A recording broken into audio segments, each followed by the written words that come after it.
Okay. Hello student, स्वागत है आप सभी का आशीष सिंह लेक्चरर्स की इस लेटेस्ट लाइव स्ट्रीम में। दोस्तों, इस लाइव स्ट्रीम में रासायनिक बंध नाम का चैप्टर एकदम धांसू तरीके से चल रहा है और आज हम लोग इसके लेक्चर नंबर 3 पे आ चुके हैं। और आज की क्लास में हम लोग आयोनिक बंध का पार्ट 2 डिस्कस करेंगे, जो बहुत इंपॉर्टेंट है।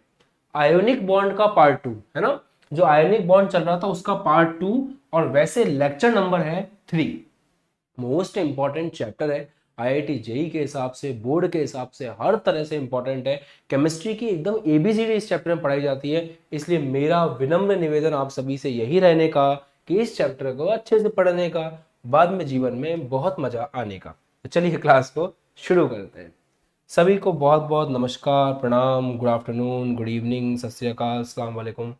सभी बच्चों को बहुत बहुत बधाई कि आप लोगों ने अच्छे से पढ़ना शुरू कर दिया है और आप लोग अपनी पढ़ाई को लेकर के सीरियस हैं। चलिए आज की कक्षा को शुरू करते हैं। कहानी आयनिक बंध की चल रही थी। गायब हो गया, इसका मतलब नेक्स्ट पेज लेना पड़ेगा।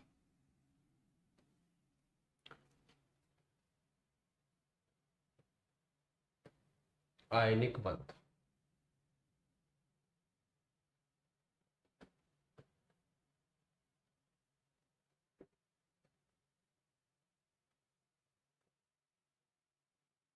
कहानी आयनिक बॉन्ड की चल रही है। देखो कैसे। आयनिक बंध में आप लोगों ने अभी तक ये पढ़ा कि एक धातु इलेक्ट्रॉन का दान करती है। अपने कारण होते हैं उसके, जैसे यहां पर अपना अष्टक पूरा करने के चक्कर में। अधातु इलेक्ट्रॉन को ग्रहण करती है। धातु इलेक्ट्रॉन का दान करके धनायन बनाती है, अधातु इलेक्ट्रॉन को ग्रहण करके ऋणायन बनाती है, और धनायन और ऋणायन आपस में मिलकर के आयनिक यौगिक बनाते हैं और इस प्रकार आयनिक बंध बनता है। मुझे 1 मिनट दीजिएगा, मैं आता हूं बेटा ना।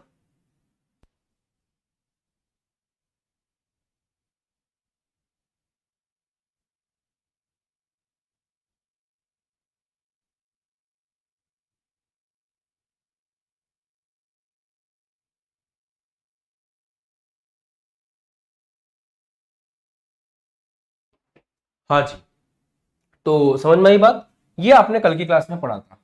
आज हम इसको बहुत डिटेल में पढ़ेंगे कि ये होता कैसे है। देखो, Na प्लस, और आपने ऊर्जाओं के बारे में भी बात की थी थोड़ी बहुत, कि Na से इलेक्ट्रॉन निकालना, इस केस में हमें आयनन विभव देना पड़ता है। इलेक्ट्रॉन जुड़ता है, ऊर्जा बाहर निकलती है। इलेक्ट्रॉन बंधुता उसको हम कहते हैं। जब Na प्लस और Cl माइनस आपस में मिलते हैं तो उससे NaCl बनता है। और इस समय इस आयनों के बीच में जब आकर्षण होता है तो जो ऊर्जा बाहर निकलती है उसको हम चालक ऊर्जा, लैटिस एनर्जी के नाम से जानते हैं। ध्यान से देखिए। अब आप आज की क्लास में इन्हीं ऊर्जाओं का बहुत डिटेल में अध्ययन करेंगे, बड़े मजे के साथ। शुरू करते हैं। कहानी यह है कि Na प्लस जब Cl माइनस के साथ मिलता है और दोनों अपनी गैसीय अवस्था में है और उससे Na प्लस बनता है, सॉरी NaCl बनता है, सॉलिड। जब Na प्लस गैसियस, अर्थात Na प्लस अपनी गैसीय अवस्था में, Cl माइनस अपनी गैसीय अवस्था में मिल करके ठोस NaCl का निर्माण करते हैं, ठीक है, उस समय जो ऊर्जा बाहर निकलती है उसका नाम है चालक ऊर्जा, जिसको हम कहते हैं लैटिस एनर्जी। राइट, ठीक है यहां तक।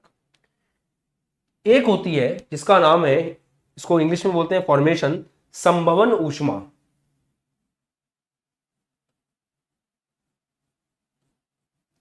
संभवन, संभवन ऊष्मा, delta H formation.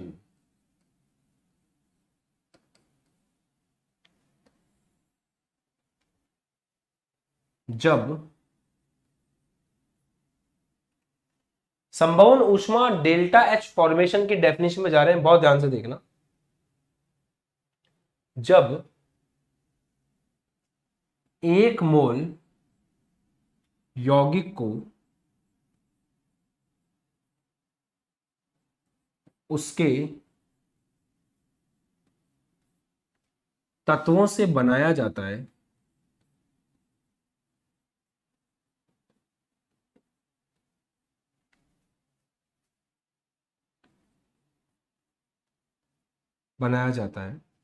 With in bracket, जब तत्व शुद्ध या स्थायी अवस्था में हो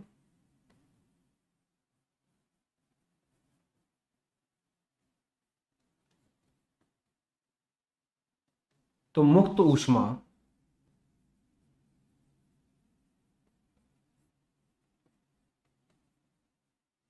संभवन ऊष्मा कहलाती है। समझ में कुछ नहीं आएगा अभी, बस लिखते जाओ। और मैं अपने हाथ से इसलिए लिखता हूँ, चाहूँ तो इसकी पीपीटी बना के भी ला सकता हूँ, पर अपने हाथ से इसलिए लिख रहा हूँ क्योंकि टॉपिक ऐसा है जिसमें मैं लिखूंगा तो फीलिंग आएगी आपको अच्छे से।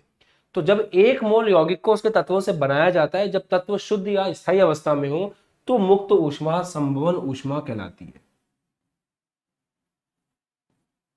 देखो भैया जी, 1 मोल होना चाहिए जालक ऊर्जा के लिए भी और 1 मोल होना चाहिए संभवन ऊष्मा के लिए भी। दोनों में फर्क जो है वो समझ में आ गया, टॉपिक एकदम क्लियर। Na+ और Cl- गैसीय अवस्था में जब एक दूसरे के साथ आकर्षण कर रहे हैं और बाद में 1 मोल आयनिक यौगिक बना रहे हैं, उस समय जो ऊर्जा बाहर निकली है वो जालक ऊर्जा है। आराम से समझो। Na+ बना, Na+ जो है 4th चैप्टर चल रहा है, एक बच्चा चैप्टर पूछ रहा है कौन सा, 4th चैप्टर चल रहा है बेटा, 4th चैप्टर चल रहा है, ठीक है। जब NaCl नाम का आयनिक यौगिक Na+ गैसीय आयन और Cl- गैसीय आयन से मिलकर के बन रहा है, तो Na+ गैसीय आयन और Cl- गैसीय आयन के बीच में प्यार मोहब्बत है, उनके बीच में आकर्षण है। उस आकर्षण के कारण ऊर्जा बाहर निकल रही है, और जो ऊर्जा बाहर निकल रही है वो जालक ऊर्जा है। यहां तक समझ में आया। संभवन ऊष्मा का मतलब है 1 मोल आपको यौगिक बनाना है, ये बात सही है, परंतु वो बनाना है उसके तत्वों से। किससे बनाओगे? तत्वों से बनाओगे, और तत्व होने चाहिए अपनी शुद्ध या स्थायी अवस्था के अंदर।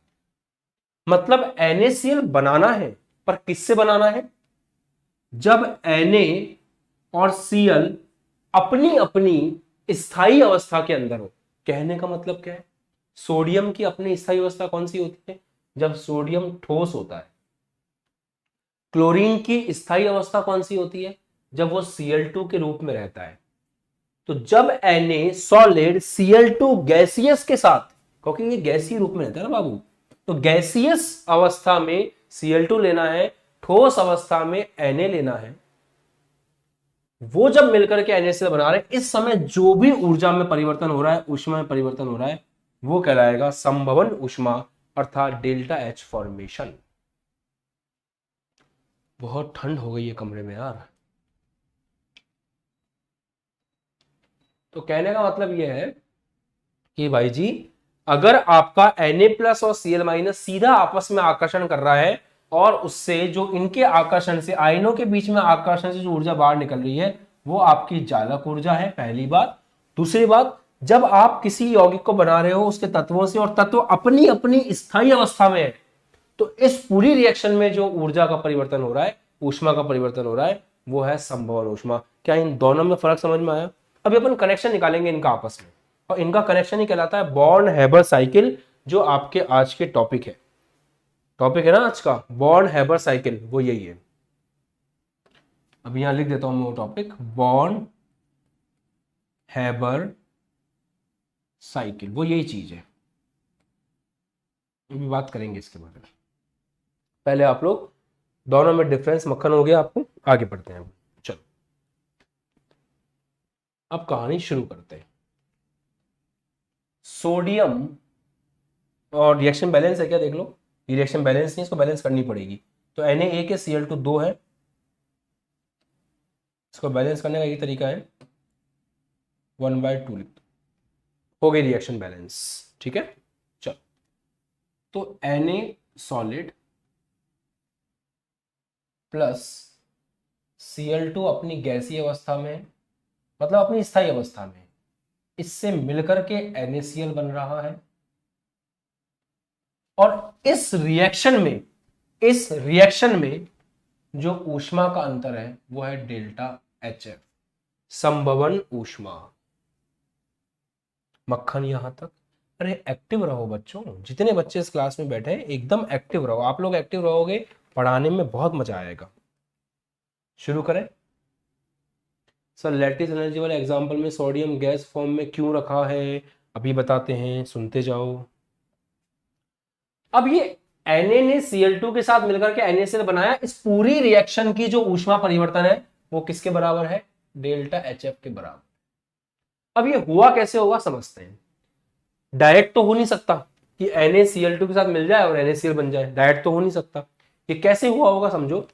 सबसे पहले जो आपका सोडियम है वो अपनी ठोस अवस्था से किस में गया होगा, गैसीय अवस्था के अंदर।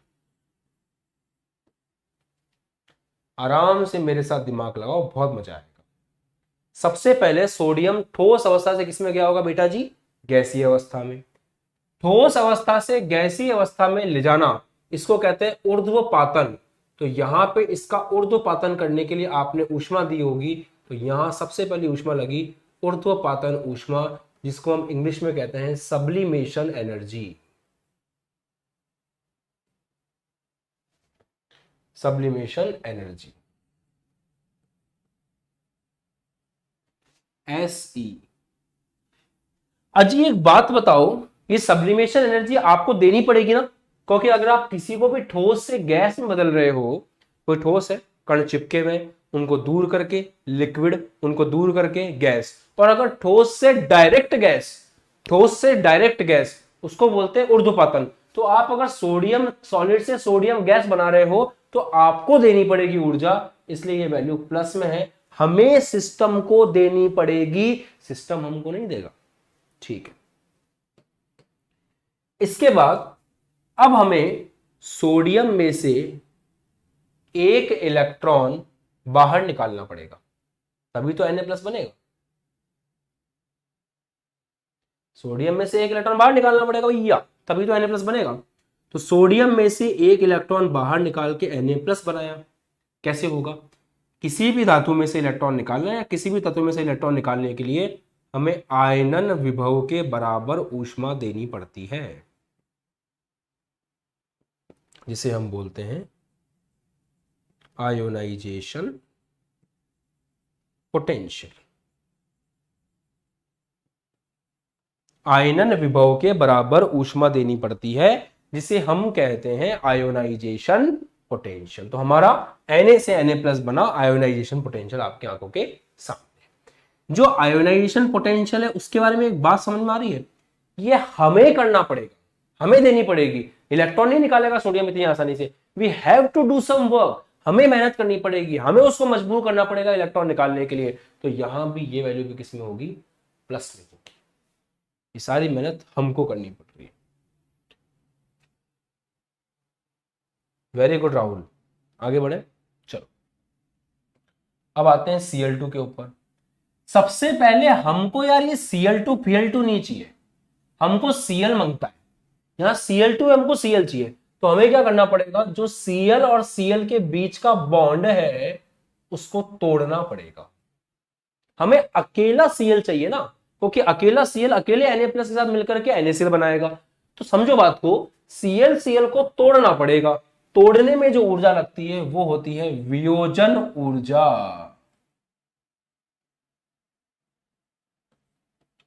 और यहां पे आधा मोल Cl2 तोड़ रहे हैं, तो 1 मोल Cl2 को तोड़ने के लिए ऊर्जा लगेगी डिसोसिएशन एनर्जी। बहुत सिंपल है, बस आप लोग थोड़ा सा इसको फील करने की कोशिश करो कि सबसे पहले आपको Cl2 को तोड़ना पड़ेगा ना Cl के अंदर। तो Cl2 को ClCl में तोड़ने की जो ऊर्जा चाहिए वो कहलाएगी वियोजन ऊर्जा, अलग करने की ऊर्जा। और 2 Cl अलग करने करके आपको 2 Cl नहीं चाहिए, 1 Cl चाहिए, तो यहां ऊर्जा लगेगी वियोजन ऊर्जा डिवाइड बाय 2, क्योंकि दोनों Cl 2 Cl प्राप्त करने की ऊर्जा De हमें 1 चाहिए, तो ये हो जाएगा De/2 De/2 De/2। और भैया ये हमको देनी पड़ेगी यार, we have to do this, हमें ही करना पड़ेगा ना ये काम अलग करने का, तो ये भी किस में होगी, प्लस में होगी। अब आपको गुरु कौन मिला, Cl मिल गया, गैसीय अवस्था, ठीक बात है। अब ये Cl भाई साहब इलेक्ट्रॉन को ग्रहण करेंगे, जिन इलेक्ट्रॉन का दान सोडियम ने किया था उसी को Cl ग्रहण करेगा, सही है। जब Cl इलेक्ट्रॉन को ग्रहण करके Cl माइनस बनाएगा, तो इलेक्ट्रॉन को ग्रहण करते समय जो ऊष्मा बाहर निकलती है उसको क्या बोलते हैं बच्चा, इलेक्ट्रॉन बंधुता। चैप्टर नंबर 3 याद है। इलेक्ट्रॉन बंधुता को इंग्लिश में बोलते हैं एंथैल्पी, इलेक्ट्रॉन एफिनिटी। इलेक्ट्रॉन बंधुता को इंग्लिश में क्या बोलते हैं, इलेक्ट्रॉन एफिनिटी। तो यहां पर एक बात बताओ, जब Cl इलेक्ट्रॉन को, पहले इलेक्ट्रॉन को अपने पास बुलाएगा, खुद की इच्छा से बुलाएगा, आकर्षण होगा, आपको ऊर्जा नहीं देनी पड़ेगी। याद करो चैप्टर नंबर 3, इलेक्ट्रॉन को वो अपने पास आराम से बुलाएगा, इलेक्ट्रॉन का वो स्वागत करेगा, इलेक्ट्रॉन को वो अपने पास बुलाएगा, ऊष्मा को बाहर निकालेगा, और ऊष्मा को बाहर निकालने का मतलब है ऊर्जा मुक्त होगी। मतलब इलेक्ट्रॉन बंधुता वो ऊर्जा है जो सिस्टम से बाहर जाएगी, निकाय से बाहर जाएगी, तो ये वैल्यू किसमें होगी, माइनस में। अब लाला ये जो Na+ है, गंदी बात, सेम चेंज कलर नहीं ले सकते, दूसरा कलर ले, बच्चों को अच्छा लगता है कलर चेंज करते रहना चाहिए। तो Na+ अब किस अवस्था में है, गैसीय। Cl- किसमें है, गैसीय, आयन है। अब ये दोनों आपस में क्या करेंगे, आकर्षण करेंगे। और Na+ और Cl- का आकर्षण जब होगा तो उससे NaCl बनेगा, Na+ और Cl- के आकर्षण से NaCl बनेगा, और इनके आकर्षण में ऊर्जा बाहर निकलेगी सिस्टम से, और उसका नाम होगा चालक ऊर्जा, जिसको हम बोलते हैं लैटिस एनर्जी, Le।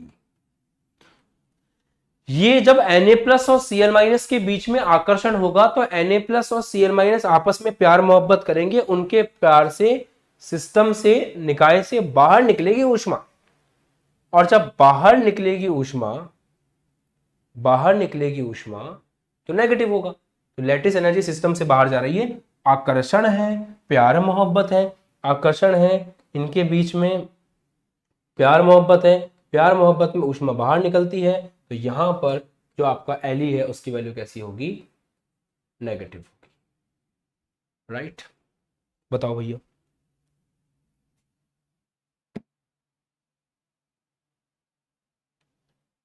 क्लियर है, आगे बढ़े, चलो।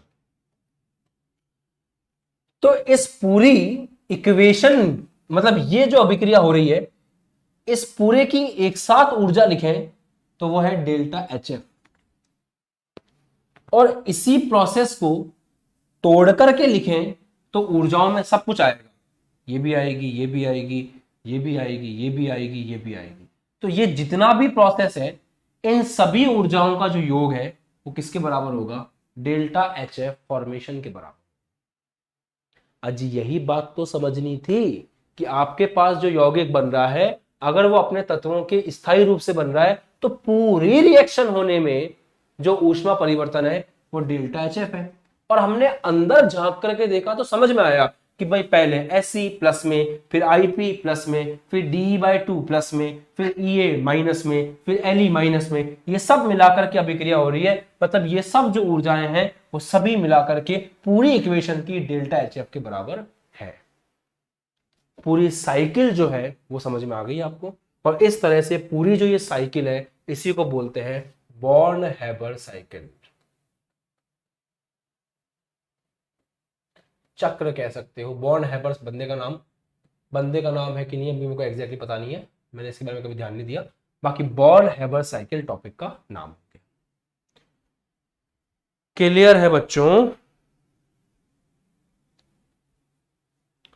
अभी एक और बॉर्न हावर साइकिल बना के बताऊंगा तो आपको और अच्छे समझ में आ जाएगा।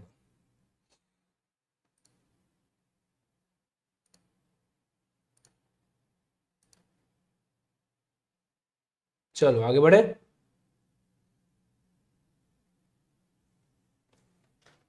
रतन को क्या ब्लॉक करना, घटिया दिमाग के घटिया लोग हैं जी। अभी तो टाइम आउट किया है, सीधा ब्लॉक करेंगे अगली बार।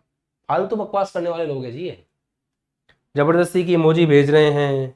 स्टूडेंट तो नहीं हो सकते ये, स्टूडेंट तो नहीं है ये। दिमाग में कचरा और गोबर भरा हुआ है इनके।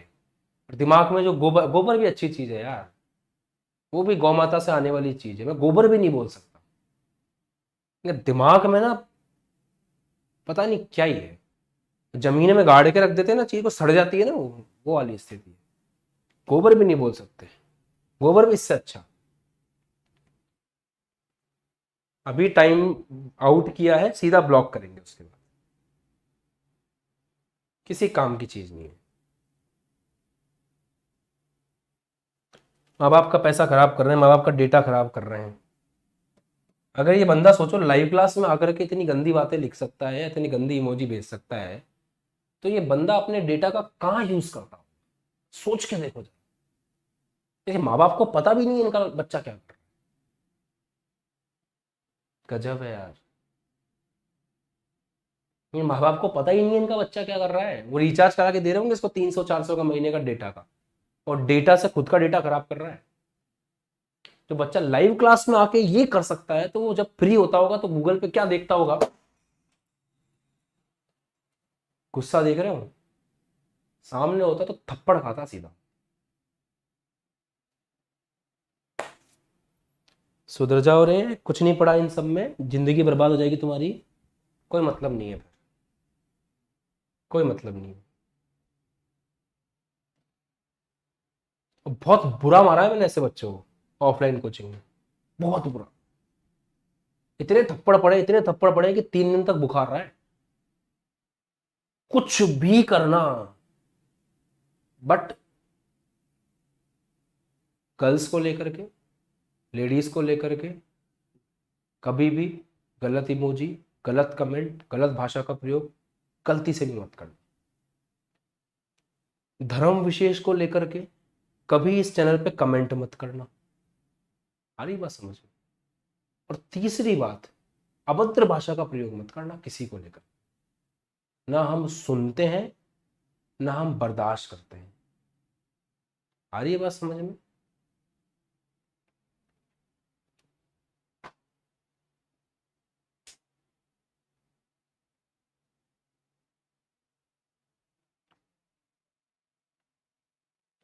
मैं ये भी नहीं बोलना चाहता कि तुम्हारे घर में यही संस्कार है क्या, मैं ये भी नहीं बोलना चाहता इस बच्चे को। मुझे पता है इसके माँ बाप अच्छे होंगे, माँ बाप गलत हो ही नहीं सकते ना सर। माँ बाप अपने बच्चों को अच्छे ही संस्कार देते हैं। तो मैं ये भी नहीं बोलता कि तुम्हारे माँ बाप ने तुम्हारे को क्या संस्कार दिए, माँ बाप ने अच्छे संस्कार दिए। ये कहां से गंदगी लेके आया है ये यही जानता है। सीधा ब्लॉक, हटा। इधर आते हैं। तो मैंने 4 बातें बताई, ध्यान रखना सब लोग अच्छे से, नहीं तो परमानेंटली ब्लॉक कर दूंगा मैं। बाढ़ में जाओ फिर, फर्क नहीं पड़ता अपने। सीधा, और बैच में अगर कोई बच्चा ऐसा हो गया, सीधा बैच से निकालूंगा मैं 1 मिनट में। ये बात ध्यान रखना। बहुत गंदा आदमी हूं मैं इस मामले में, बहुत गंदा आदमी हूं मैं। बैच का बच्चा है, तुम्हारे मोबाइल नंबर होंगे, मोबाइल नंबर से तुम्हारा आधार कार्ड निकालूंगा, आधार कार्ड तुम्हारे घर, जब घर का पहुंचूंगा, घर पहुंच के इलाज करूंगा। तो हल्के मत लेना। अगर ये बच्चा बैच का है तो इसको तो मैं छोड़ने वाला नहीं हूं। टाइम खराब हो रहा है दूसरे बच्चों का, सही बात है यार। वापस समझते हैं, मजा करते हैं, टॉपिक में ध्यान देते हैं। Let's see. तो सोडियम सॉलिड से, अब देखो बेटा एक बात है कि ये अपने, ये जो तत्व है ना, ये तत्व पता है किस रूप में है? ये तत्व अपनी स्थायी अवस्था में। तो जब ये तत्व अपनी स्थायी अवस्था से यौगिक का निर्माण कर रहे हैं, तो जो भी ऊर्जाओं का अंतर हो रहा है वो एक ही केस में आप लिखना चाहो, एक ही बार में लिखना चाहो, तो वो है delta H formation, delta H F. और अगर अपन इसको अंदर से एनालाइज करना शुरू कर रहे हैं, अगर अपन इसको अंदर से एनालाइज करना शुरू कर रहे हैं, तो वहां से एक बात समझ में आती है कि डायरेक्ट तो नहीं हुआ होगा। सबसे पहले Na सॉलिड से Na गैसियस बना होगा, और Na गैसियस बनाने के लिए आपने ऊर्ध्वपातन किया होगा, ऊर्ध्वपातन की ऊष्मा आपने दी है, तो यह कहलाएगा ऊर्ध्वपातन ऊष्मा पॉजिटिव। फिर Na से Na प्लस बना है, इलेक्ट्रॉन बाहर निकला है सर। इलेक्ट्रॉन बाहर निकालने के लिए आयनन ऊर्जा देनी पड़ती है, तो इलेक्ट्रॉन बाहर निकला, उसके लिए आपने दिया आयनन ऊर्जा Ip। इधर Cl है, जो आपका Cl2 है वो गैसियस है। Cl2 गैसियस का मतलब है कि पहले हमको Cl चाहिए, तो Cl2 को तोड़ना पड़ेगा। Cl2 को तोड़ने के लिए, उसके बंध को तोड़ने के लिए जो ऊर्जा चाहिए उसको बोलेंगे वियोजन। हमें 2 Cl नहीं, हमें 1 Cl चाहिए, तो हमें डिसोसिएशन एनर्जी का आधा है, हमने दिया है, इसलिए यहां पर प्लस है। उसके बाद जो Cl गैसियस बना है वो Cl इलेक्ट्रॉन को ग्रहण करेगा, जो Cl गैसियस बना है वो Cl इलेक्ट्रॉन को ग्रहण करेगा। जैसे ही इसने इलेक्ट्रॉन को ग्रहण किया, जैसे इसने इलेक्ट्रॉन को ग्रहण किया, ऊष्मा बाहर निकली, क्योंकि पहला इलेक्ट्रॉन जब ग्रहण करते हैं तो नाभिक आकर्षण करता है, ऊष्मा बाहर निकलती है, तो ये माइनस में रहेगा, बन गया। अब ये दोनों आपस में जब प्यार करेंगे तो इन दोनों के आपस में आकर्षण होने के कारण ऊष्मा बाहर निकलेगी। सही है। वो जब इन दोनों के आकर्षण होने के कारण जो ऊष्मा बाहर निकलती है उसको हम कहते हैं चालक ऊर्जा, लैटिस एनर्जी। समझ गए बात को? चल आगे बढ़े।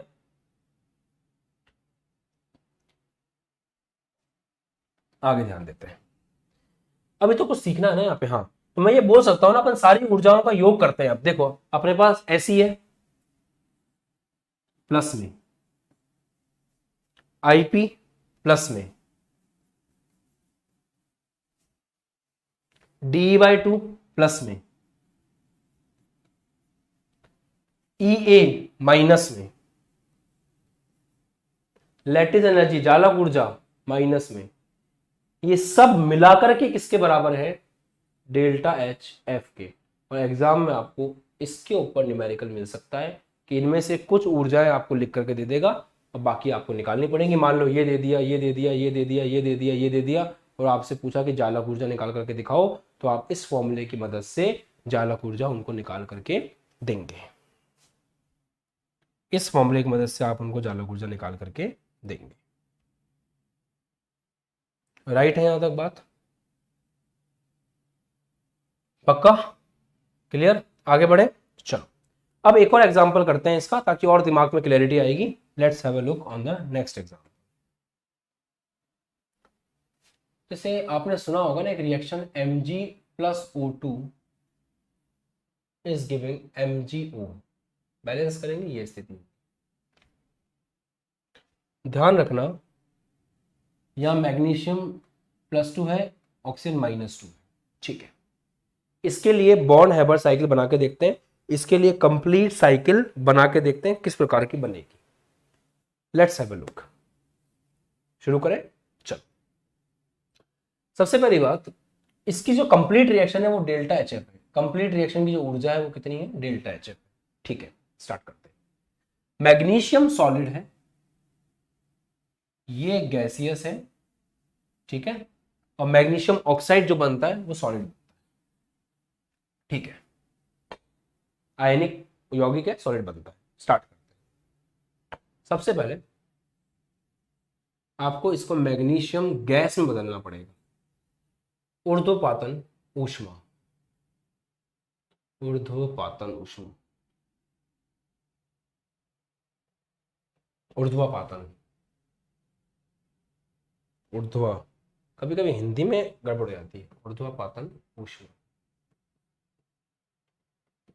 आपको देनी पड़ेगी ना पॉजिटिव, राइट। अब ध्यान रखना बच्चों, मैग्नीशियम को 2 इलेक्ट्रॉन निकालने हैं, क्योंकि Mg2 प्लस बनाना है, +2 बनाना है। तो पहले तो 1 इलेक्ट्रॉन निकालेगा ये। 1 इलेक्ट्रॉन निकालने के लिए जो ऊर्जा देनी पड़ती है उसको बोलते हैं Ip1। और Ip1 का मतलब आयनन विभव फर्स्ट।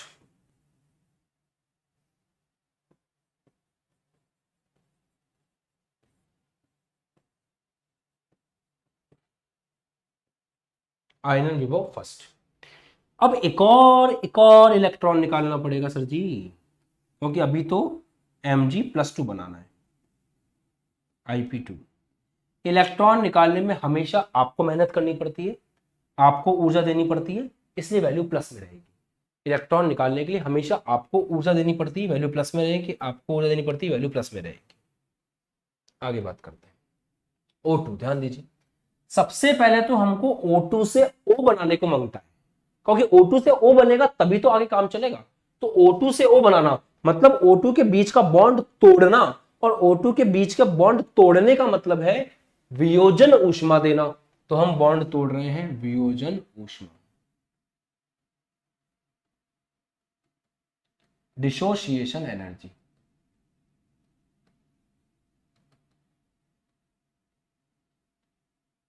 डी। और एक चीज देखो, जो बॉन्ड तोड़ रहे हैं हम, हमारे को 2 ऑक्सीजन नहीं चाहिए, 1 ऑक्सीजन चाहिए, T/2। पर हमें देना पड़ेगा ना, हमें ऊर्जा देनी पड़ेगी, तो इसलिए आएगा प्लस में। हमें ये ऊर्जा देनी पड़ेगी भाई, इसलिए किसमें आएगा, प्लस में आएगा। अब आपके पास आ गया O गैसियस। अब यहां से इंपॉर्टेंट कॉन्सेप्ट है, इसलिए यहां से आप ध्यान दीजिएगा, यहां से इंपॉर्टेंट कॉन्सेप्ट है, गौर फरमाइएगा सब। जो ऑक्सीजन गैसियस है, समझना, पहला इलेक्ट्रॉन, 2 इलेक्ट्रॉन ग्रहण करने हैं इसको। पहला इलेक्ट्रॉन ग्रहण करेगी इलेक्ट्रॉन बंधुता फर्स्ट, 1 इलेक्ट्रॉन ग्रहण कर लिया। इसको 2 इलेक्ट्रॉन ग्रहण करने हैं। अब ये एक और इलेक्ट्रॉन ग्रहण करेगी, तब आएगा E2।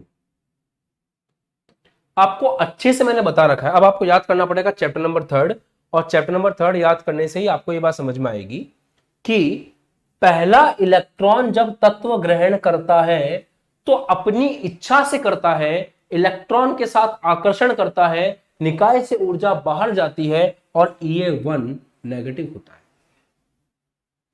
परंतु एक बार जब वो माइनस बन जाता है, एक बच्चा कह रहा है पहली बार लाइव आया, most welcome in the class, बच्चा लाइव आया करो, मजा आता है। तो पहली बार जब इलेक्ट्रॉन ग्रहण किया है, तो इलेक्ट्रॉन पहली बार अपनी मर्जी से ग्रहण किया है, E1 हमेशा नेगेटिव आएगा। दूसरा इलेक्ट्रॉन हमेशा जबरदस्ती तुमको जोड़ना पड़ेगा, बताया था मैंने वहां पे कॉन्सेप्ट, कमेंट करो अगर याद है तो, कि E2 जो है वो पॉजिटिव होता है। पहला इलेक्ट्रॉन मर्जी से, दूसरा इलेक्ट्रॉन जबरदस्ती से। फटाफट कमेंट करेंगे, पहला इलेक्ट्रॉन मर्जी से, दूसरा जबरदस्ती से। मर्जी तो नेगेटिव, जबरदस्ती पॉजिटिव। पहला इलेक्ट्रॉन जुड़ता है मर्जी से, दूसरा जुड़ता है जबरदस्ती से, इसलिए दूसरे वाले में पॉजिटिव आएगा। अब आपका Mg2+ और O2- ये दोनों जब आपस में मिलेंगे, दबा के आकर्षण करेंगे और क्या बनाएंगे, MgO, और उस समय कौन सी ऊर्जा बाहर निकलेगी, ज्वाला ऊर्जा, जिसका नाम है लैटिस एनर्जी, बाहर निकलेगी ना। आकर्षण, आकर्षण ऊर्जा बाहर, तो यहां पे ये वैल्यू आएगी नेगेटिव। याद है भैया, सबको याद है, अच्छे से याद है। Good, very good, that's the spirit.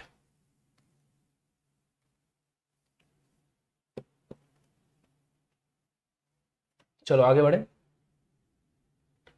पहला इलेक्ट्रॉन मर्जी से, दूसरा जबरदस्ती से।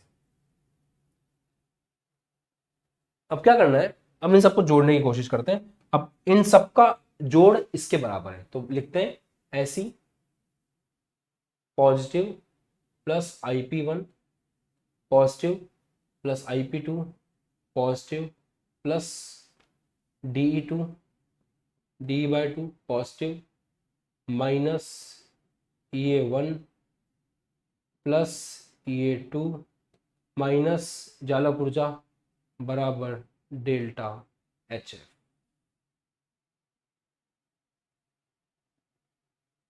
ये कहानी है। चलिए बताइए, कोई दिक्कत? हाफ मोल क्यों लिया है? बैलेंस करने के लिए बच्चा। रिएक्शन बैलेंस कैसे होगी, Mg, इधर Mg1, इधर O2 है, इधर 1 है, बैलेंस करना पड़ेगा ना, तो उसके लिए आधा लिख दिया। जब बैलेंस कैसे करते हैं, यहां जो लिखा होता है वो इससे गुणा होता है, तो आधा 2 से गुणा होगा, तो केवल 1 बचेगा ऑक्सीजन। बैलेंस रिएक्शन लिखने का, जब भी बॉन्ड हाइपर साइकिल पढ़ने का, बैलेंस रिएक्शन लिखने का। क्लियर? तो ध्यान रखें अच्छी सी बात कि भाई टॉपिक को अच्छे से पढ़ना है, गड़बड़ नहीं करनी, इंपॉर्टेंट टॉपिक है। अब अगली हेडिंग लगाएं, जालक ऊर्जा की निर्भरता। अब हम उसके ऊपर बात करेंगे। हो गया ये? 4 3 2 1 डन। जालक ऊर्जा की निर्भरता, अब इसके ऊपर बात करेंगे।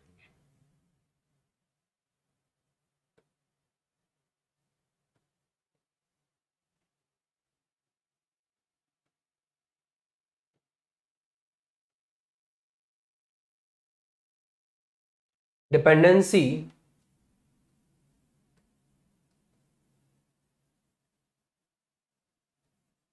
ऑफ लैटिस एनर्जी किस किस पर डिपेंड करता है, चेक करते हैं। देखो, दो आवेश हैं आपके पास, Na+ और Cl-, एक दूसरे से मान लो ये r दूरी पर है। NaCl बन चुका है और Na+ और Cl- है आपके पास, ये एक दूसरे से r दूरी पर है। अब यहां पर मैं आपको थोड़ा सा 12th क्लास का फिजिक्स का कॉन्सेप्ट बता रहा हूं, ध्यान सुन लेना उसको, फिर आपको याद ही करना पड़ेगा क्योंकि अभी आप 11th क्लास में हो। कंसेप्ट ये बोलता है प्यारे बच्चों कि दो आवेशों के बीच की जो ऊर्जा होती है, जिसका नाम हमने यहां पे लैटिस एनर्जी दे रखा है, जालक ऊर्जा,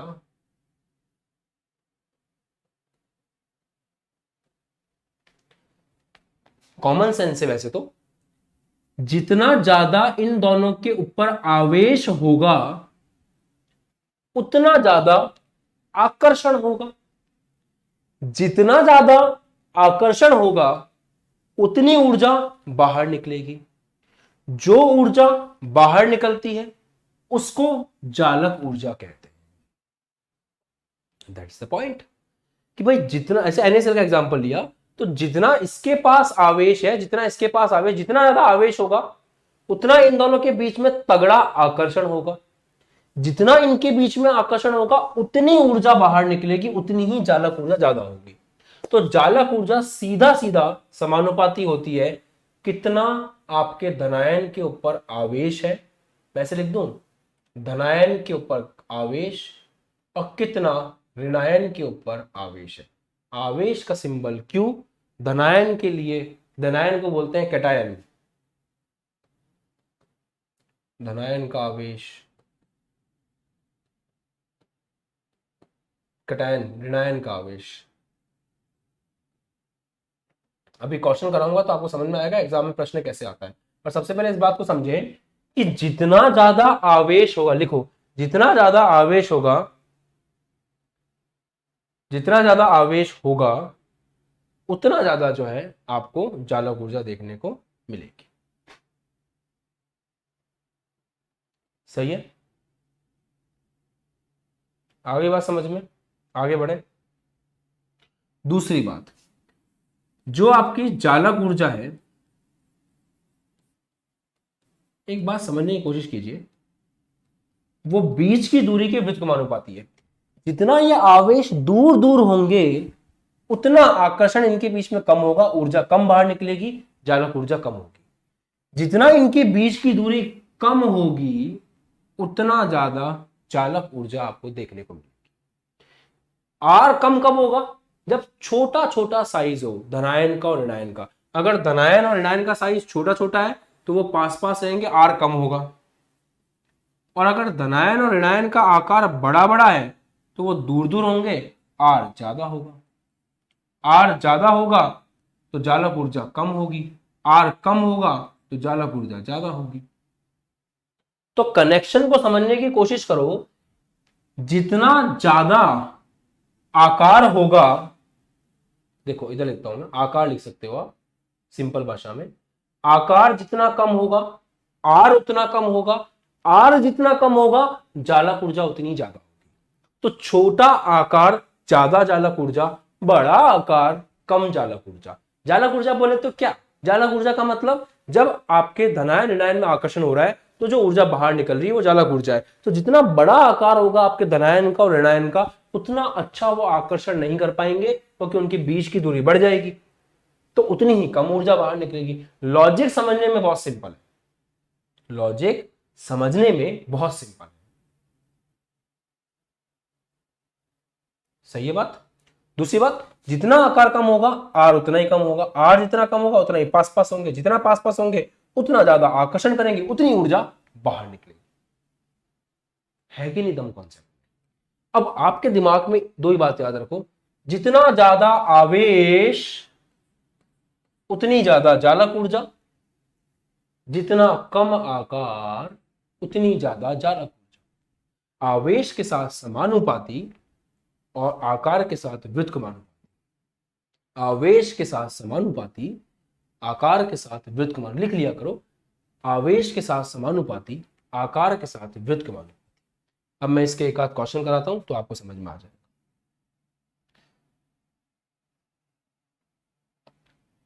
ठीक है, रतन प्रताप सिंह जी सॉरी मांग रहे हैं अब। ठीक है, माफ किया। एक शिक्षक का दिल बहुत बड़ा होता है, हमेशा ध्यान रखना। और हमें कभी ये नहीं सिखाया जाता, ना हमारे गुरुओं ने कभी हमारे साथ ये किया कि भाई भेदभाव किया हो, ना हम कभी भेदभाव कर सकते हैं। एक शिक्षक कभी अपने विद्यार्थियों में भेदभाव नहीं कर सकता। शिक्षक का बस एक ही काम होता है कि वो अपने बच्चे को सही डायरेक्शन दिखाता है। अगर आप गलती करोगे तो मेरे से बहुत गंदे लेवल की डांट मिलेगी, आप ध्यान रखना ये बात। और अगर आप गलती सुधार लोगे तो आप वापस से उतने ही मेरे चहीते हो जाओगे। ये बात हमेशा ध्यान रखना। तो आपने अपनी गलती मान ली है, बहुत अच्छी बात है। आगे से ध्यान रखिएगा इस तरह की बातों का, क्योंकि ये सब चीजें आपको तीन ही लोग सिखा सकते हैं, माँ बाप और टीचर। तो तीनों का डांटना अपना फर्ज बनता है। और आप अगर गलती सुधार लेते हो तो हम आपको वापस वैसे ही अपना लेंगे जैसे आप पहले थे। That's a very good thing कि आपने सॉरी बोला और अपनी गलती मानी। बहुत अच्छे। चलिए आगे बढ़े। चलो दोस्त, अब मैं आपको एग्जांपल देता हूं, आप मुझे बताना कि भाई तीनों में से किसकी चालक ऊर्जा ज्यादा होगी।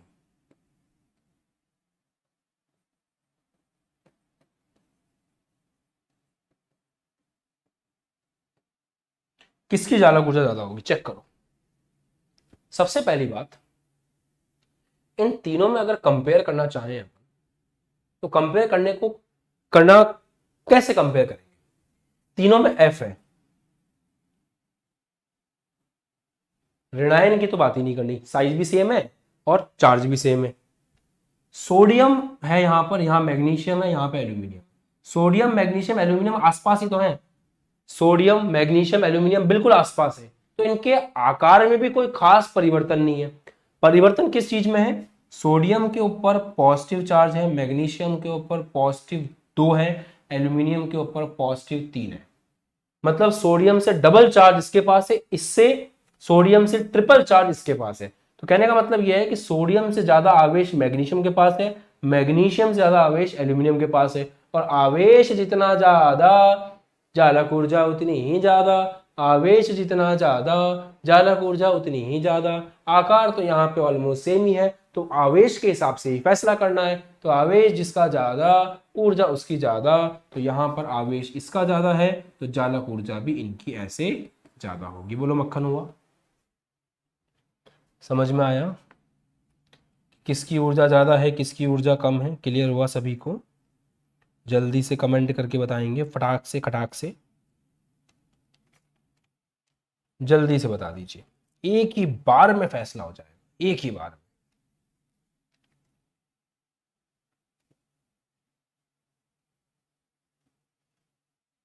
आगे बढ़े, एक और क्वेश्चन कर लेते हैं, आइडिया हो जाएगा उससे आपको। NaF, NaCl, NaBr किसकी चालक ऊर्जा ज्यादा है। देखो आवेश तो सेम है बबुआ, इसमें भी Na+, इसमें भी Na+, इसमें भी Na+।